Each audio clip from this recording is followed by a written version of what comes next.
During the devastating Louisiana floods of 2023, a family trapped on their roof for 3 days saw a woman in blue walking on the water toward them. When rescue teams arrived, they found the family safe and dry, but no one could explain how they survived without food, water, or shelter. The rain had been falling for 6 straight days when Roberto Martinez realized they were in serious trouble. What had started as a typical Louisiana summer storm in late August 2023 had transformed into something apocalyptic, the kind of flooding that made national news and left meteorologists scrambling for explanations. From the second-story window of their modest home in East Baton Rouge Parish, Roberto watched the brown water creep steadily higher up their front yard. His wife, Carmen, stood beside him holding their 2-year-old daughter Sophia, while their 8-year-old son Miguel pressed his face against the glass. "Papi, why is the water so high?" Miguel asked in the mixture of English and Spanish that characterized their household conversations. Roberto didn't have a good answer. In his 34 years of living in Louisiana, he'd weathered hurricanes, tropical storms, and the infamous floods of 2016. But this was different. This was biblical. The Martinez family had immigrated from Honduras 12 years ago, seeking the American dream and finding it in Roberto's construction work and Carmen's job at the local elementary school. They were devout Catholics who attended Sunday Mass at St. Joseph Cathedral without fail, raised their children to pray before meals, and kept a small shrine to Our Lady of Guadalupe in their living room. But as Roberto watched their neighbors' cars disappear beneath the rising floodwater, faith felt like a luxury they couldn't afford. Survival was the only prayer that mattered now. "Roberto," Carmen said quietly, bouncing Sophia to keep her from crying, "the water's coming into the house." They could hear it, the subtle but unmistakable sound of water seeping through their front door, pooling in their entryway, beginning its inexorable invasion of the home they'd worked so hard to buy. Roberto had been monitoring the weather reports obsessively for the past 2 days. The meteorologists kept using phrases like unprecedented rainfall, historic flooding, and life-threatening emergency. The Amite River had crested at record levels. Interstates were closed. The National Guard had been deployed.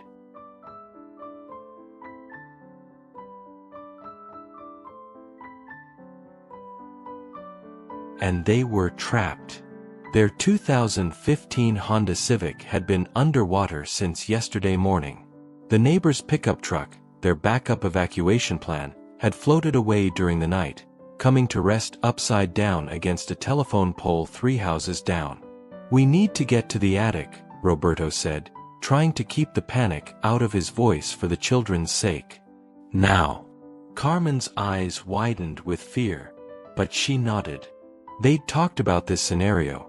Every Louisiana family did, but talking about it and living it were entirely different experiences. Roberto grabbed the emergency bag they'd packed 2 days ago. Bottled water, granola bars, flashlights, Sophia's diapers, and the family's most important documents sealed in plastic bags. Carmen gathered the children while Roberto pulled down the attic ladder. The ascent to their attic felt like climbing into a tomb. The space was cramped, hot, and filled with Christmas decorations and old furniture. But it was dry, and for now, that was enough. They could hear the water entering their house with increasing urgency. Not the gentle seepage of an hour ago, but the aggressive rushing of a flood that had found its opening. Downstairs, their life was disappearing inch by inch. "Mommy, I'm scared," Sophia whimpered, clinging to Carmen's neck. "I know, mi amor," Carmen whispered, stroking her daughter's hair. "But we're safe up here. And we're going to pray to Our Lady to protect us." Miguel, trying to be brave like his father, peered out through the small attic window. "Papi, look. The water's up to Mrs. Johnson's mailbox." Roberto joined his son at the window and felt his stomach drop. The water was rising faster than any of the predictions. Houses that had never flooded in living memory were now disappearing beneath the brown torrent. Cars bobbed like toys in a bathtub. Street signs poked out of the water like periscopes. And still, the rain kept falling. By evening, they could hear the water lapping at the ceiling of their first floor. The sound echoed through the house like a heartbeat, rhythmic, persistent, terrifying. Roberto tried his cell phone for the 100th time, but the towers were down. No service. No way to call for help. They were completely cut off from the outside world. "How long do you think we'll be up here?" Carmen asked as they shared their meager dinner of granola bars and warm bottled water. Roberto didn't want to voice his real fears. The emergency bag had enough supplies for maybe 2 days if they rationed carefully. But the weather reports he'd heard before losing cell service suggested the flooding could persist for a week or more. And if the water kept rising?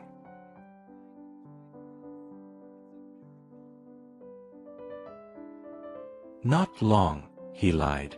"The rescue teams will find us soon."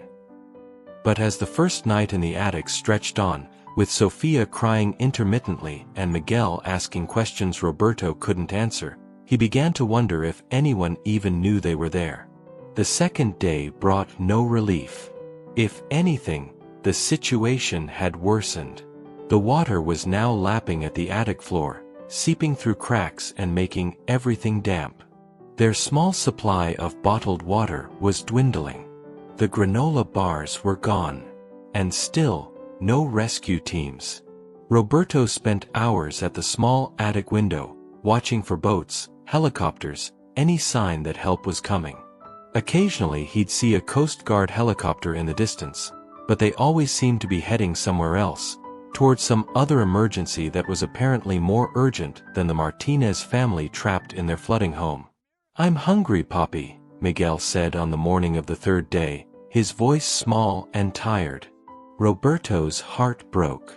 His son, the boy who usually bounced off the walls with endless energy, was listless, dehydrated, and frightened in a way that no 8-year-old should ever have to experience. Carmen was trying to keep Sofia comfortable, but the baby was showing signs of distress. Her diaper rash was getting worse without proper supplies. She was crying more frequently. And Carmen's own anxiety was becoming harder to hide. "We need to get on the roof," Roberto said quietly to his wife, while the children dozed fitfully in the stifling heat. "If a helicopter comes, they need to see us." Getting onto the roof with 2 small children and no proper equipment was terrifying.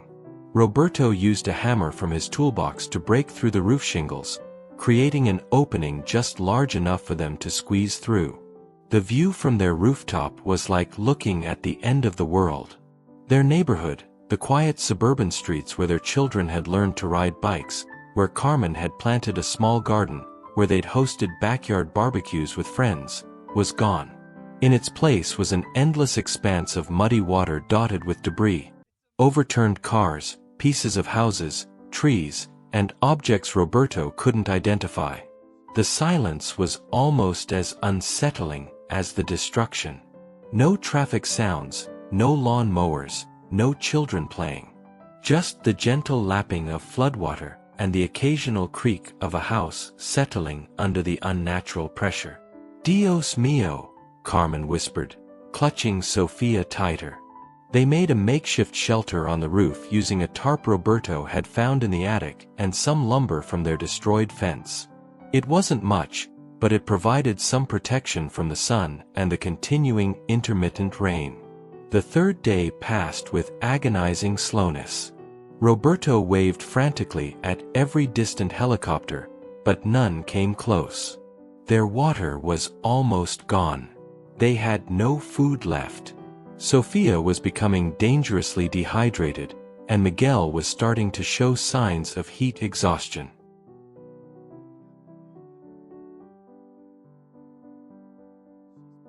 As the sun set on their third day on the roof, Roberto felt despair settling over him like a shroud. They couldn't survive much longer without water. The children needed medical attention. And still, no rescue teams had found them. "Roberto," Carmen said as they huddled together under the tarp, I think we should pray the rosary tonight." It wasn't a request. It was the voice of a mother who had exhausted all earthly options and was ready to appeal to heaven.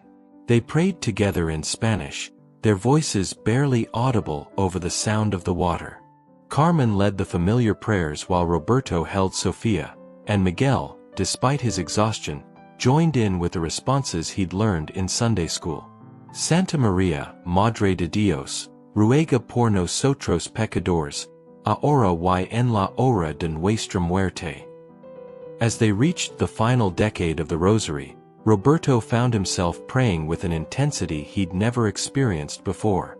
This wasn't the routine prayer of Sunday Mass or grace before dinner. This was the desperate plea of a father watching his family slowly dying and being completely powerless to save them. "Our Lady," he whispered in Spanish when the formal prayers were finished, "if you can hear us, if you truly watch over families in danger, please help us. Please send someone to find us. We can't survive another day."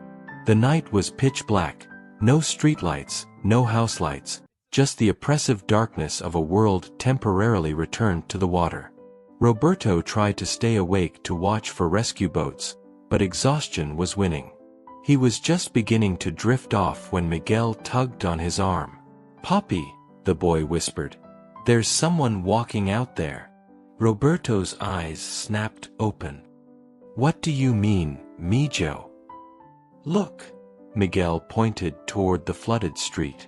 "There's a lady walking on the water." At first, Roberto thought it was delirium brought on by dehydration and stress. But as his eyes adjusted to the darkness, he saw her too. A woman in what appeared to be a blue dress was walking across the surface of the floodwater as if it were solid ground. She was moving slowly but purposefully in their direction, seemingly unaffected by the current or the debris floating around her. "Carmen," Roberto whispered urgently. "Carmen, wake up." His wife stirred, blinking in the darkness. "What is it?"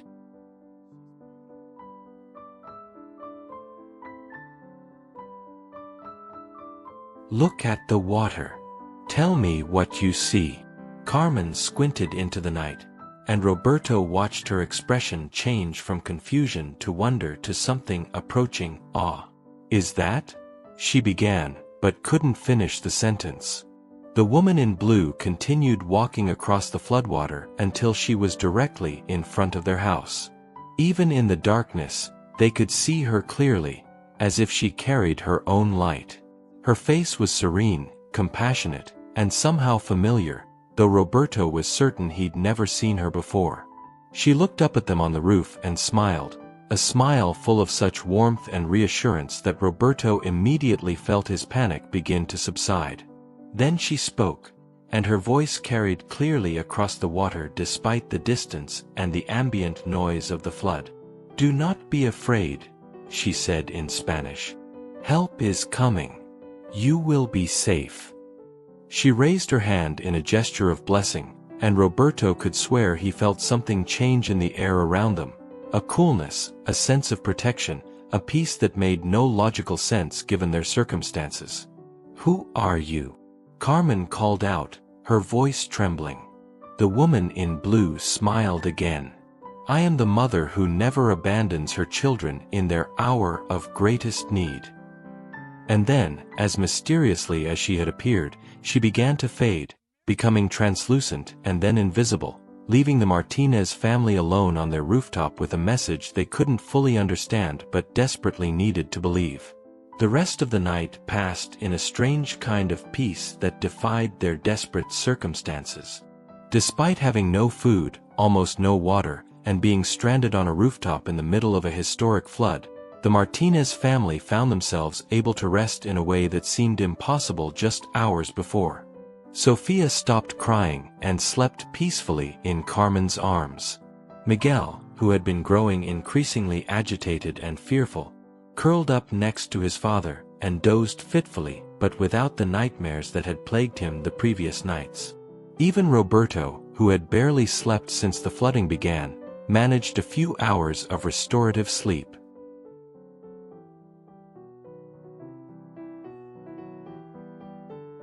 When dawn broke on their fourth day, Roberto awoke with a clarity he hadn't felt since this ordeal began. The woman in blue, whoever or whatever she had been, had promised that help was coming. Despite every rational part of his mind telling him it had been a hallucination brought on by stress and dehydration, Roberto found himself believing completely in her words. "Poppy," Miguel said, tugging on Roberto's sleeve, "I hear something." Roberto listened carefully. In the distance, barely audible over the sound of the floodwater, he could hear the steady thrum of helicopter rotors. "Carmen!" he called to his wife, who was just waking up. "There's a helicopter." They scrambled to make themselves visible, waving the bright yellow tarp they'd been using for shelter. Roberto shouted at the top of his lungs, though he knew the chances of being heard over the helicopter's engines were minimal. The aircraft appeared over the tree line about half a mile away, a Coast Guard rescue helicopter with its distinctive orange and white markings. It was flying a search pattern, moving methodically from house to house, looking for survivors. "Over here!" Roberto yelled, waving frantically. "We have children. We need help." For several agonizing minutes, the helicopter continued its pattern without seeming to notice them. Roberto's heart began to sink. They were just one family among thousands needing rescue. The helicopter would move on to the next grid square, and they would remain stranded. But then, inexplicably, the aircraft changed course and began flying directly toward their house. "They see us!" Carmen cried, tears of relief streaming down her face. "They're coming!" The helicopter circled their house once, the pilot presumably assessing the rescue situation, then began to hover about 50 feet above their roof. The downwash from the rotors was intense, but Roberto had never been so grateful to feel wind in his face. A rescue swimmer rappelled down from the aircraft, a young Coast Guard petty officer whose calm professionalism was exactly what the Martinez family needed in that moment. "Good morning, folks," he said as his boots touched their roof. "I'm Petty Officer Jackson. We're here to get you out of this mess. How many people do we have?" "4," Roberto replied, his voice hoarse with emotion. "My wife, myself, and 2 small children." "Anyone injured? Anyone need immediate medical attention?" Carmen quickly explained Sophia's dehydration symptoms and Miguel's heat exhaustion. Petty Officer Jackson nodded efficiently and began preparing the rescue basket that was being lowered from the helicopter. "We're going to get the little ones up first," he explained. "Then Mom, then Dad. This is going to be loud and scary, but you're all going to be fine." The rescue process took about 20 minutes. 20 minutes that felt both eternal and instantaneous. Sophia went first, secured in Carmen's arms in the rescue basket. Roberto watched his wife and baby daughter disappear into the helicopter's cabin and felt a weight lift from his chest that he hadn't realized he'd been carrying. Miguel was next, his eyes wide with a mixture of fear and excitement as he was lifted up into the sky. Then Carmen returned in the basket for the second lift, and finally Roberto. As the helicopter gained altitude and began flying toward the evacuation center, Roberto looked down at their neighborhood one last time. From the air, the scope of the devastation was even more apparent. Entire subdivisions were underwater. Cars, boats, and pieces of houses floated like toys in a child's bathtub. It looked like the end of the world. But they were alive. Against all odds, after 4 days without food and with minimal water, after spending a night on a roof in severe weather conditions, they were all alive and in relatively good health. "How did you find us?" Roberto asked Petty Officer Jackson during the flight to the rescue center. The young man looked puzzled for a moment. "That's interesting that you ask," he said. "We weren't actually scheduled to search your grid square today. We were working a different area about 2 miles south. But our pilot, Chief Warrant Officer Martinez, actually, same last name as you folks, said he felt strongly that we needed to check your neighborhood first thing this morning. He paused, consulting his tablet. Says here that he reported seeing what he thought was a signal flare in your area around 0600 hours. But when we got there, you folks were just waving a tarp. No flare. No emergency beacon. Nothing that would have been visible from 2 miles away. Roberto and Carmen exchanged glances. There had been no signal flare. There had been no emergency beacon. There had only been a woman in blue who walked on water and promised that help was coming. The evacuation center at the Baton Rouge River Center was a controlled chaos of emergency responders, Red Cross volunteers, and flood survivors. The Martinez family was processed quickly. Medical checks, temporary housing assignments, and the beginning of the long bureaucratic journey of filing insurance claims and applying for disaster relief.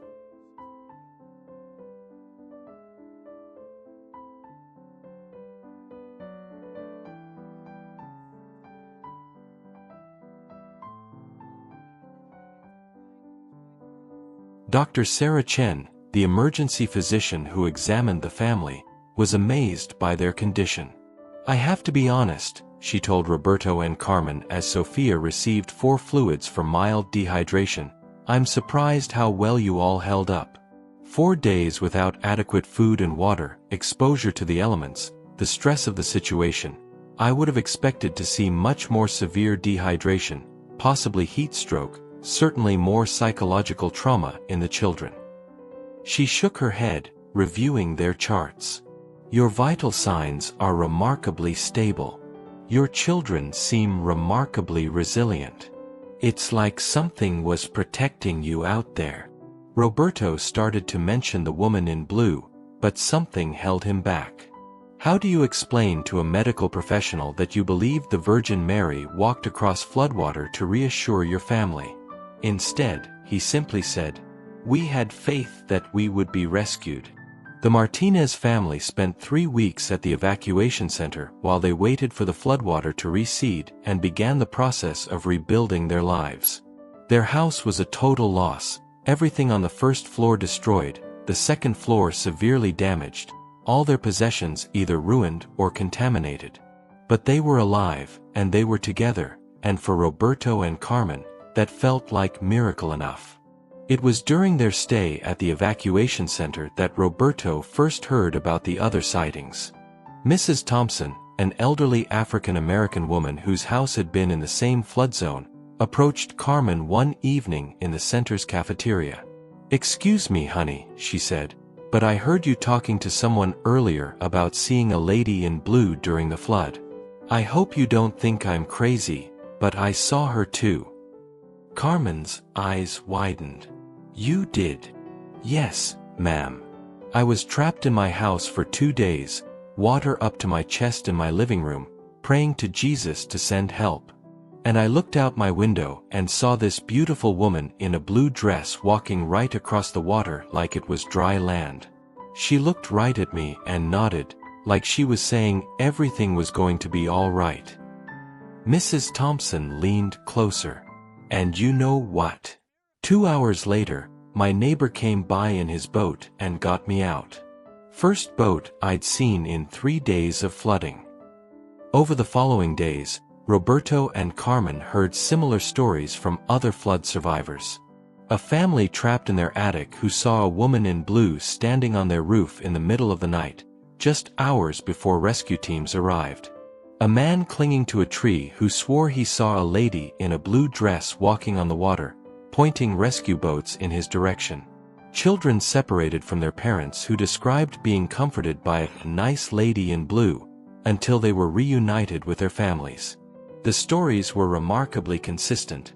Always a woman in blue, always appearing during moments of greatest desperation, always preceding rescue by just a few hours.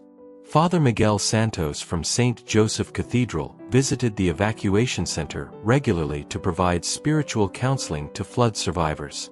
When Roberto finally worked up the courage to tell him about their experience, The priest listened with deep attention and zero skepticism. "You know," Father Santos said when Roberto finished his story, "Our Lady of Prompt Succor is the patron saint of Louisiana. She's been appearing to help people in this state during disasters for over 200 years. Our Lady of Prompt Succor? It means swift help." The devotion began in the early 1800s when Mother St. John Birchmans prayed for the intercession of Mary during a fire that threatened to destroy her convent. The fire stopped instantly. Since then, people have reported her interventions during the Battle of New Orleans, during yellow fever epidemics, during Hurricane Katrina. Father Santos smiled. And apparently, during the Great Flood of 2023. The Church doesn't rush to declare these things miraculous, but we also don't dismiss them. Sometimes God uses extraordinary means to accomplish ordinary grace, saving lives, preserving families, offering hope when all seems lost. 6 months after the flood, the Martinez family was living in a FEMA trailer on their property while they rebuilt their house. The insurance money had come through, Roberto had steady work helping with flood recovery construction, and the children had adapted remarkably well to their temporary living situation. But Roberto knew that something fundamental had changed in their family's relationship with faith. It wasn't just that they attended Mass more regularly now, or that Carmen had started leading a rosary group for other flood survivors. It was that their faith had become concrete, personal, experiential in a way it had never been before. They had seen divine intervention with their own eyes. They had been rescued by someone who walked on water. They had received help that came exactly when it was promised, delivered by people who couldn't explain why they had changed their search pattern to find the Martinez family. On the first anniversary of the flood, Roberto and Carmen took their children to St. Joseph Cathedral for a special Mass of Thanksgiving. As they knelt before the statue of Our Lady of Prompt Succor, Roberto whispered a prayer of gratitude. "Thank you," he said in Spanish, "for not abandoning us in our hour of greatest need. Thank you for walking across the water to find us. Thank you for keeping your promise." As he prayed, Roberto could swear he felt the same presence he had experienced on the rooftop that night. Warm, protective, maternal, and utterly trustworthy.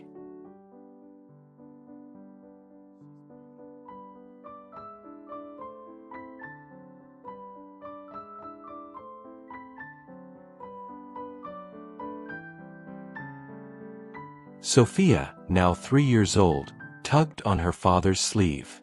"Papi," she whispered, "why is the pretty lady in blue smiling at us?"